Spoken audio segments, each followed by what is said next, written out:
Prabowo itu yang kita angkat, yang kita dukung, kita junjung di atas kepala. Kita kumpulin duit dari rakyat, dari masyarakat berkarung-karung. Sembayang juga enggak kok, sembayang juga enggak kok, sembayang juga enggak kok. Jadi kalau sekarang saudara undang saya, pasti saudara tahu risikonya. Bahwa Prabowo Subianto akan bicara apa adanya. Prabowo Islamnya tidak jelas, Prabowo Islamnya tidak jelas. Perseteruan terjadi antara Ketua Umum Partai Bulan Bintang, Yusril Iza Mahendra, dengan pimpinan Front Pembela Islam, Rizik Syihab. Pak Prabowo, kemudian wakilnya suruh pilih salah satu, Ustadz Samad atau Habib Salim. Tapi setelah itu, saya komunikasi sama Habib Rizik. Habib, ini gimana ceritanya? Oh, ya, sempat Habib komunikasi Rizik bilang ke saya, sengaja kita harus pasang ulama. Prabowo itu Islamnya nggak jelas. Prabowo itu Islamnya nggak jelas. Oh. Habib Rizik. Ketua Umum Partai Bulan Bintang Yusril Iza Mahendra membuat heboh dengan mengungkap transkrip percakapannya bersama Imam Besar FPI Rizik Syihab melalui WhatsApp. Percakapan tersebut terkait Rizik Syihab yang meragukan keislaman Prabowo Subianto. Rizik langsung membalas pernyataan Yusril melalui Front TV di media sosial. Rizik menuduh Yusril telah melakukan kebohongan atas pernyataan itu. Pertama, yang saya mau tegaskan bahwa kalimat Prabowo Islamnya tidak jelas itu datang dari mulut Yusril dengan mengatasnamakan saya bahwa kontak telepon-teleponan semacam itu tidak pernah ada. Itu kebohongan yang dibuat oleh Yusril. Ketua Bidang Pemenangan PBB Sukmo Harsono menegaskan Yusril tidak berbohong terkait pengakuannya mengenai Rizik Syihab yang meragukan keislaman Prabowo. Justru menurut Sukmo yang menuduh Yusril berbohonglah pihak yang sebenarnya menyebarkan kebohongan. Yusril mengatakan yang sebenar-benarnya. Saya membawa alat bukti yang menyatakan bahwa telah terjadi percakapan, telah terjadi perbincangan antara Prof. Yusril dengan Habib yang meragukan keislaman salah satu paslon tersebut. Dengan demikian, maka clear bahwa yang melakukan kebohongan bukan Prof. Yusril. Bagaimana kasus tentang Habib Rizik dan kawan-kawan? Masa cuma karena salah persepsi menyatakan terus ditahan sampai 4 tahun? Rizik Syihab divonis 4 tahun penjara terkait kasus tes swab Rumah Sakit Umi Bogor. Sidang vonis digelar di Pengadilan Negeri Jakarta Timur. Dalam kasus ini, Rizik Syihab divonis 4 tahun penjara. Rizik diyakini hakim menyebarkan berita bohong terkait hasil tes swab dalam kasus RS Umi hingga menimbulkan keonaran.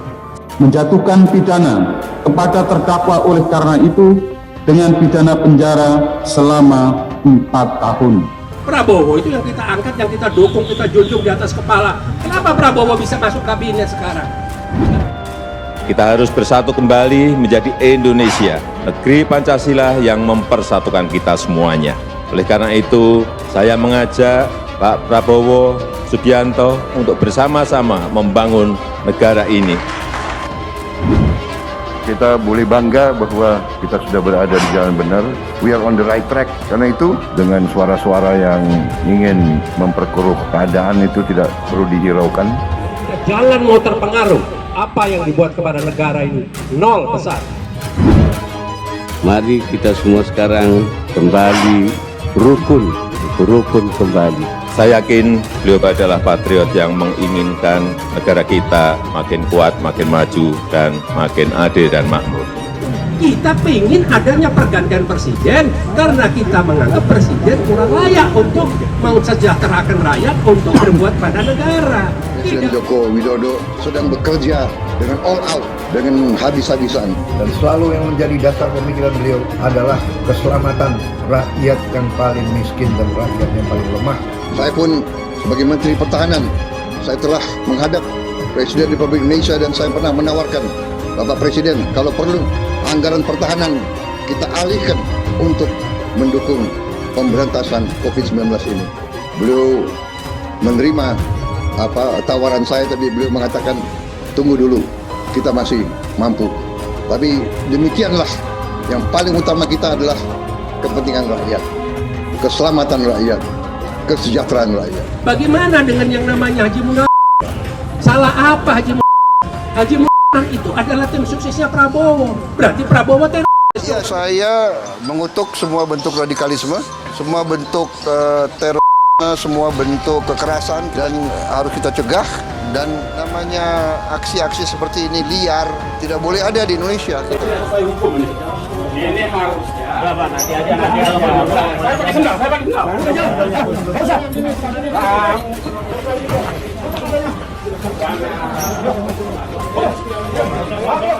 Bohong besar, direkayasa, dikait-kaitkan. Di mana ada seminar, di mana ada pembayaran, itu berbeda.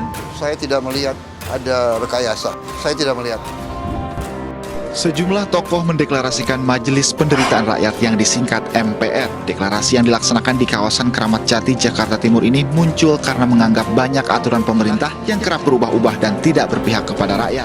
Benar-benar saya udah nggak tahan. Kemarin saya juga berkomunikasi dengan Habib Rizik, Beb, lama-lama nggak tahan Beb ngurusin antum, Beb. Karena kepingin sudah nggak kuat lagi, ada kepingin terjun lagi, Beb. Organisasi bajingan. Tulis saja bajingan, ragu-ragu. Saya bilang begitu. Gus Dur kan tidak melihat. Dari mana dia bisa berkeyakinan? Kok orang nggak melihat berkeyakinan? Gus Dur itu buta mata juga buta hati. Gus Dur itu buta mata juga buta hati. Sejak organisasi masyarakat Front Pembela Islam didirikan, beberapa peristiwa terjadi di sejumlah lokasi.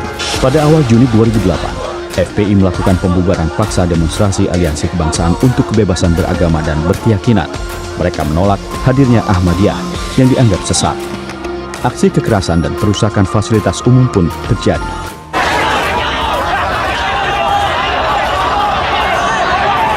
Keluarin FPI, kita bikin lagi dari Front Pembela Islam jadi Front Pemersatu Islam.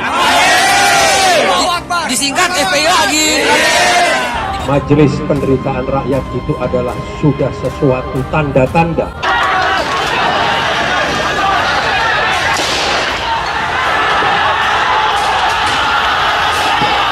Ini adalah pertanda panggilan bagi anak-anak Nusantara, anak-anak negeri Indonesia untuk bersatu, bergandeng tangan, bersama-sama melawan musuh yang memang saat ini kita hadapi.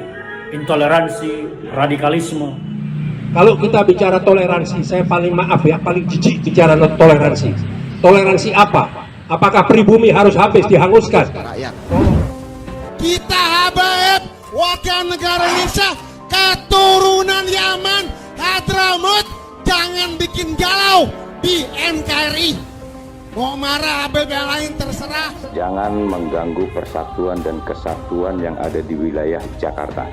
Saya Panglima, jangan coba-coba mengganggu persatuan dan kesatuan yang ada di Jakarta. Kalau coba-coba mengganggu itu, akan saya hajar nanti. Jangan nunggu dari HPI, jangan nunggu dari GNPF, jangan nunggu dari PA212. Semua turun. Mereka ingin memporak-porandakan warisan leluhur. Mereka ingin mengacau Indonesia dengan segala keragaman dan kebinekaannya yang dirajut, dipersatukan oleh Pancasila. Seorang menteri bisa menguasai seluruh tugas dan jabatan, berarti kabinet yang lain mandul. Jadi kalau bersoal tidak usah cari popularitas publik, datang saja ketemu saya akan layani untuk bicara di mana. Jadi jangan kita bohongi rakyat itu. Apa yang dilakukan oleh pemerintah? Hanya cuma bagi-bagi. Mana presiden kok levelnya bagi-bagi? Makanan dilempar-lempar sama begini doang. Lisanmu kau jaga, jangan hanya mulutmu seperti mulut-mulut yang tidak bertanggung jawab. Bagian dari tangan-tangan pengacau NKRI nantinya. Ini data-data saya kira bisa dilihat langkah-langkah kebijakan yang dilakukan pemerintah selama masa pandemi ini. Luhut mengakui setiap kebijakan pemerintah terkait penanganan COVID-19 belum sempurna. Namun menurutnya pemerintah sudah berusaha melakukan yang terbaik untuk mengendalikan pandemi ini. Pemerintah telah melakukan koordinasi untuk menambah dan mempercepat penyaluran bantuan sosial selama PPKM darurat, terutama untuk melindungi masyarakat menengah ke bawah. Jadi Presiden menekankan masyarakat menengah ke bawah betul-betul harus dilindungi. Kadrun, saya kadrun terbesar di Indonesia. Ya. Ala kita nah habaib warga negara Indonesia numpang di Indonesia. Kenyataan kita WNI keturunan kenyataan. Apalagi kita Arab. jangan bikin gaduh juga. Kita ingin adanya pergantian presiden karena kita menganggap presiden kurang layak untuk mensejahterakan rakyat, untuk berbuat pada negara. Nyari duit di Indonesia, nyari makan di Indonesia, masih ingin merongrong merah putih. Inilah mereka dajjal-dajjal akhir zaman.